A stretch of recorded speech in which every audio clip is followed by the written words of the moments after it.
Most children remember their first interaction with paint, crayons, and scissors, but there's always that one child whose senses are awakened and their imagination inspired. Leonardo da Vinci is quoted to have said that simplicity is the ultimate sophistication. This is so eloquently displayed in his masterpiece, the Mona Lisa. What is surprising to many is that the Mona Lisa has no eyebrows or no eyelashes. It was proven that at one point Da Vinci had painted those items and then decided to remove them. In 1512, Michelangelo Buonarroti would paint the ceiling of the Sistine Chapel in Rome. He was so dissatisfied with being assigned this massive project that he actually wrote a poem about his angst over the project. In the end, the Sistine Chapel would be hailed as his greatest work. Banksy, a renowned graffiti artist, paints in secret. He has created some of the most amazing artwork using existing architectural structures to enhance his work. Here is some of his work on a wall in London. While Banksy has chosen not to disclose to the world who he is, his work sells for millions of dollars. Art heals. Just ask George Braque, a 20th century French artist who once said, "Art is a wound turned into light."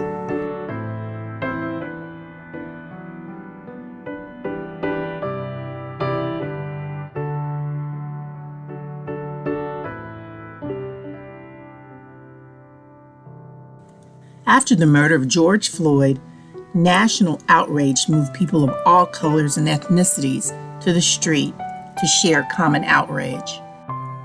Art can be a form of activism, having the ability to move beyond injustice by providing different perspectives and encouraging peace. Across the country, Black Lives Matter murals lined city streets.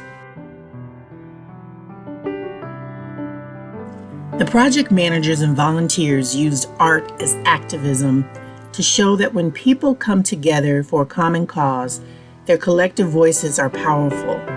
Art communicates in ways that words cannot. It speaks to the soul and searches for meaning from every beholder.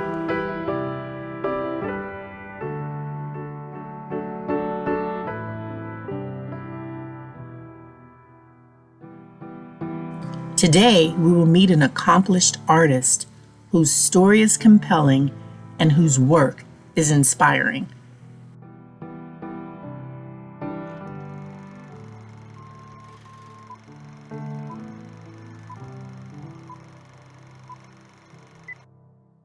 Hi, everyone. This is Dr. Michelle, and I want to welcome you to another episode of Tabernacle Talks. And my guest today is Vonda Smith. Hey, Vonda, how are you? Hey, hello, everyone. I'm great. How are you? Good.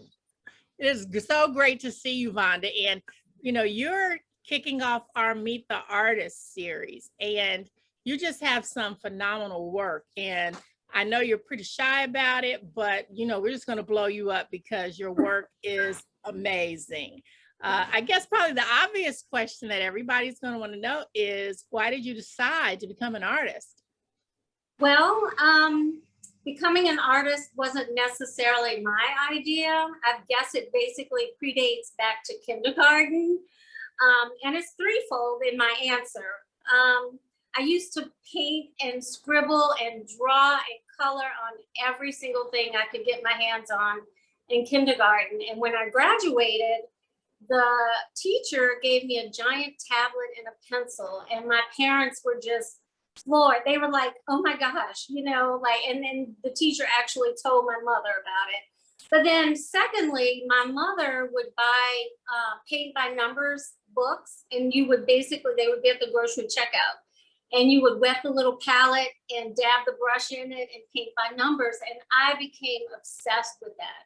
Where most kids wanted toys or candy, I could not get enough paint by numbers books. And then lastly, in high school, I took an art elective, and just like, you know, everybody has to take Art 101 in my sophomore year.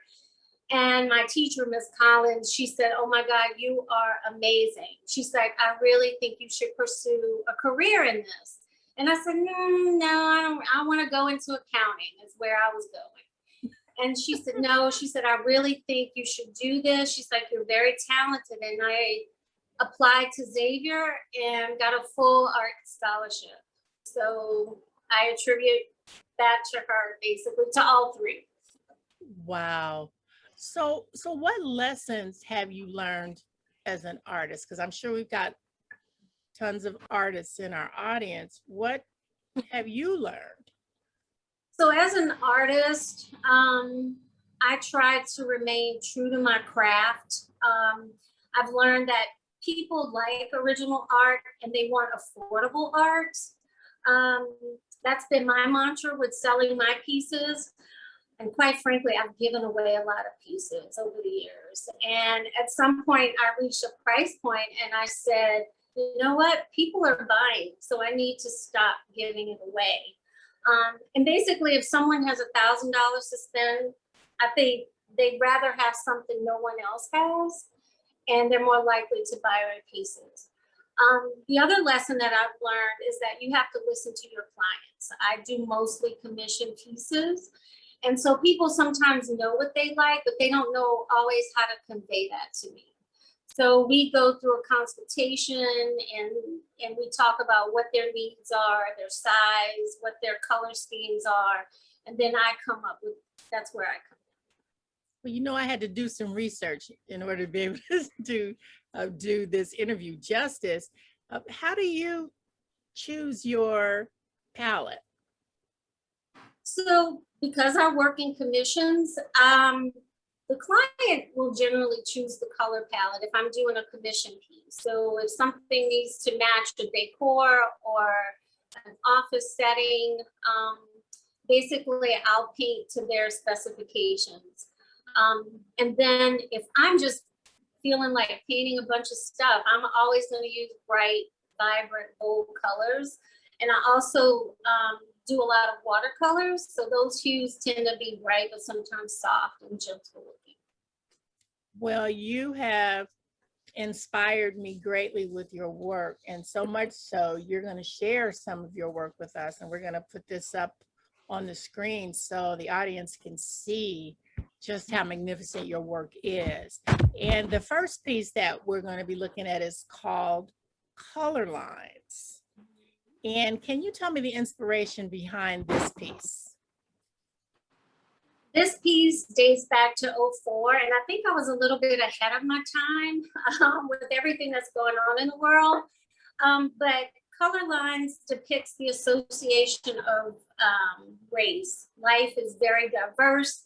We have to interact with different people of all races and creeds and colors. And no one race can exist by itself. So that was the inspiration for that piece. And if you look at it, everything is intertwined and overlapping. And this was 2004? Mm-hmm. And that's one of the larger pieces that I've done. It's pretty big. It's about 5 by 6, I think, or 4 by 5. So how long would it take you to do something like this? My spouse is always amazed by, I can knock something out in a day. Sometimes it may take months. It just depends on the time that I mean, I do work full time in my regular job. And so usually nights and weekends is when I get a chance to paint.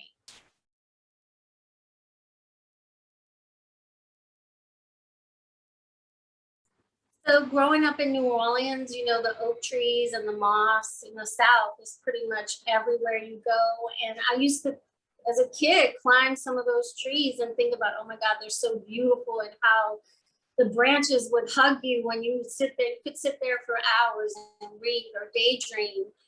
And then as I became an adult, I started learning more about those trees. And I wasn't liking what I was learning because God created something that's so beautiful and magical, and man uses it for barbarities, for lynchings, basically. So, you know, as I began to read and explore lynchings, you know, I learned over the years that almost 5,000 people were lynched between 1882 and 1968, and nearly over half of those people were Black. And so This piece, I haven't made it there yet, but I definitely want to donate it to the Lynching Museum. I feel like that's its rightful place.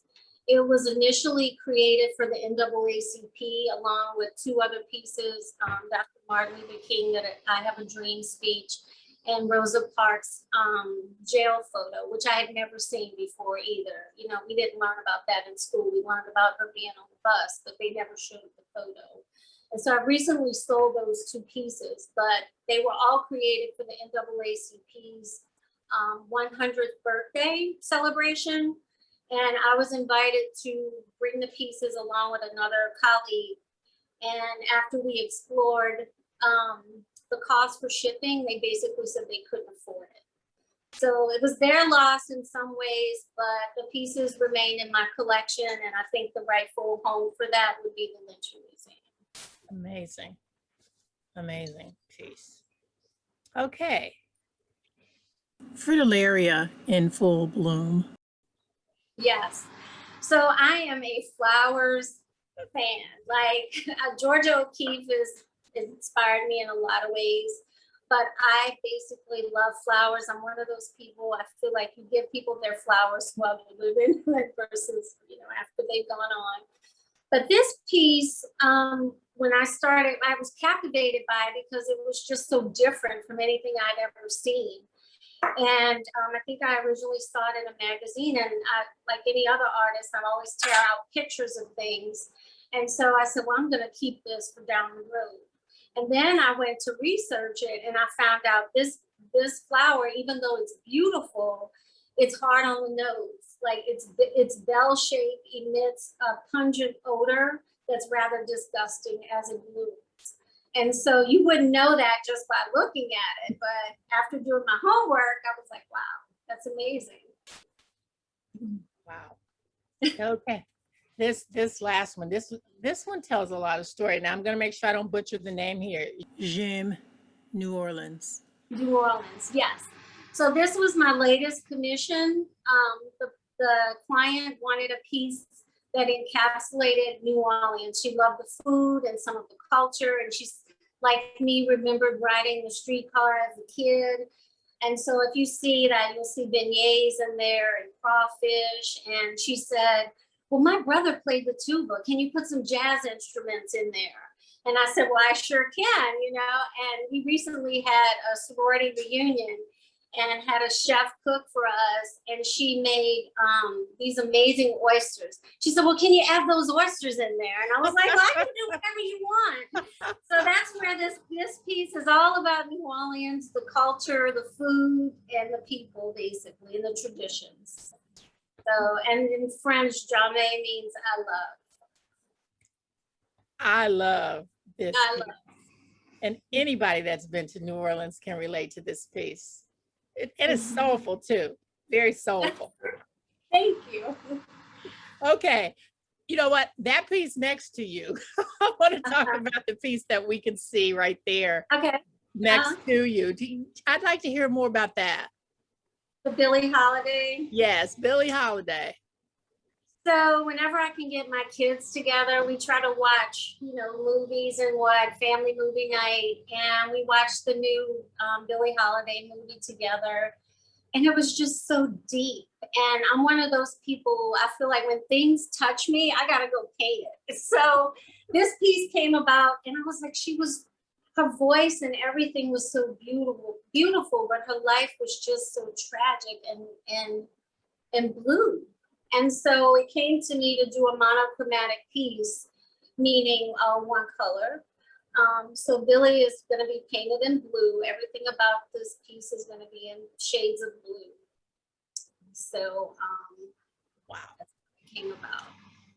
And I already have somebody that said, if you finish this, I want it. So that's kind of where I am now. I'm like, okay. I know. When I first saw it, I was like, wow, Billie Holiday. That's an amazing piece. So how do you explain your art to others? I mean, you've done certainly an excellent job of just explaining the inspiration. Do you feel that when people are interested in buying art, they want to know the story so they can tell it?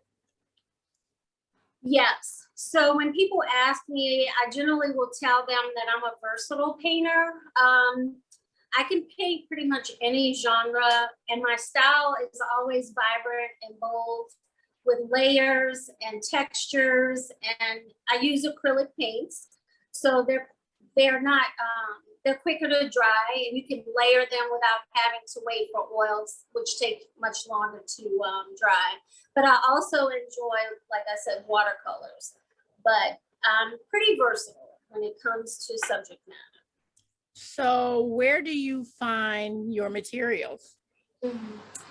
Because I use a lot of textures in my pieces, I become a bargain shopper. I might go to Tuesday Morning or Michael's or any arts and crafts store for those kinds of things.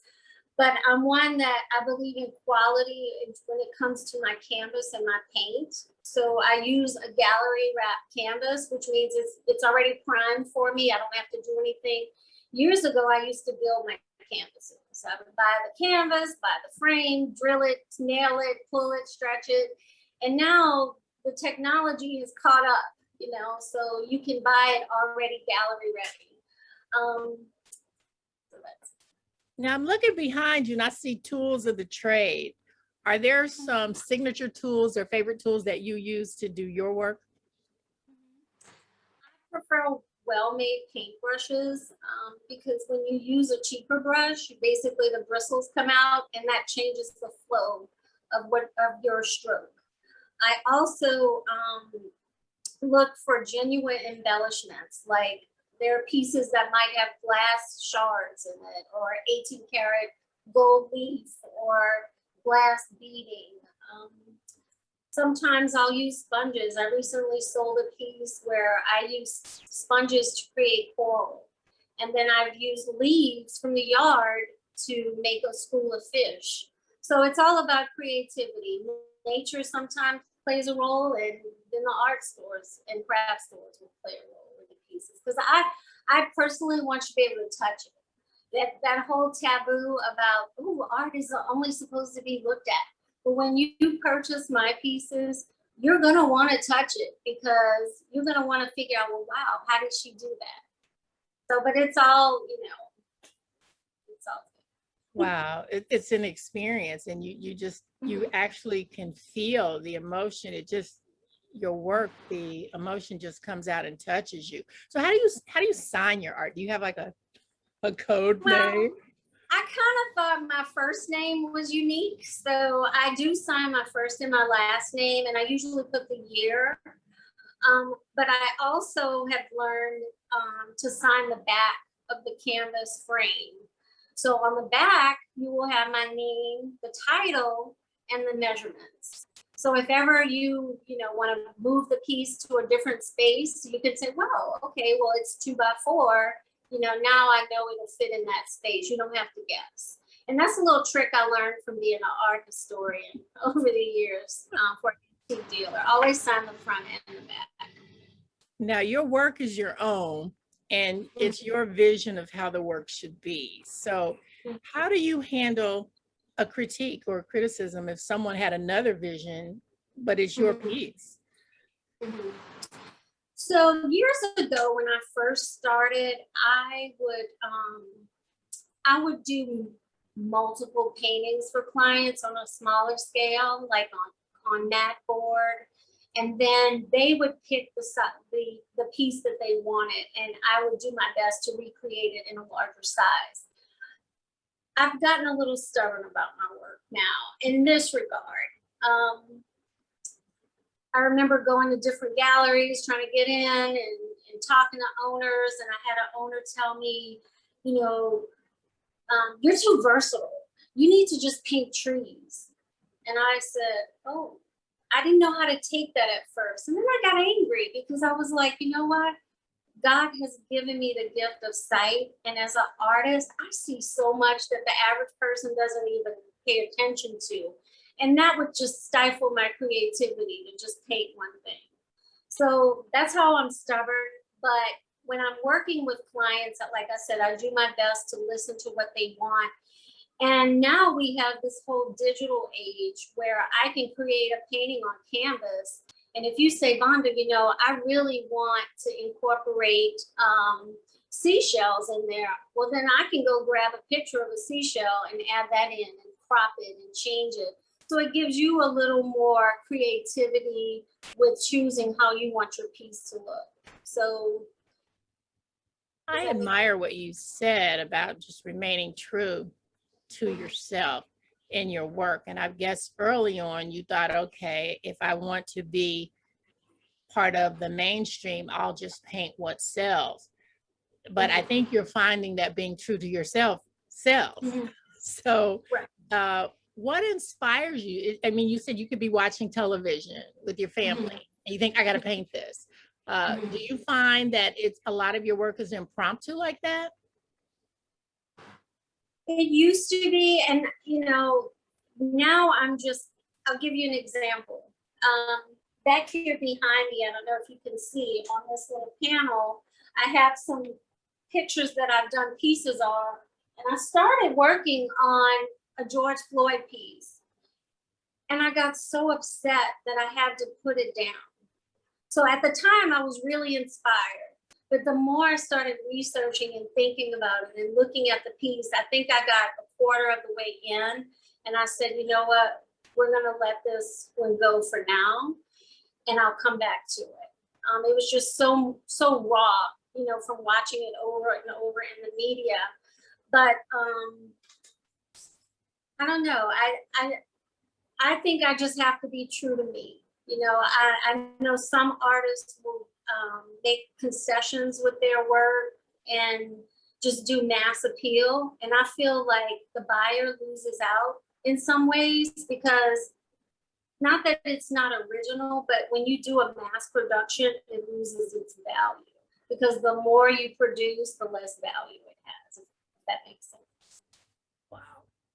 So how can people in the audience purchase your prints? You'll be able to purchase my paintings at artjockey.com or at artjockey1504 at comcast.net. And then, or you can call me. Everything's up on my website. You can contact me. You can email me. And if you don't see something online, I'm always available to create it. Vonda, you are an amazing artist. And I always give my guests the last word. If there's some aspiring artist or student that's sitting out there and they're watching this and they're looking at your work and they're just floored like I am, because I was in awe when I first saw your work. You are an amazing, talented artist, and the level of sophistication, but they're just fun and moving pieces is beyond anything that I've seen.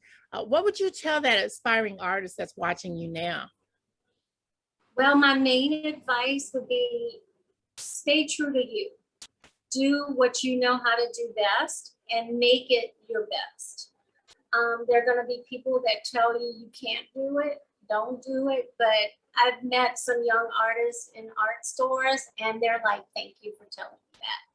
Because art is a hard craft to break into and you just have to remain true to what you want to do and it will happen. It will happen. Thank you, Vonda. Thank you very much. This was so much fun.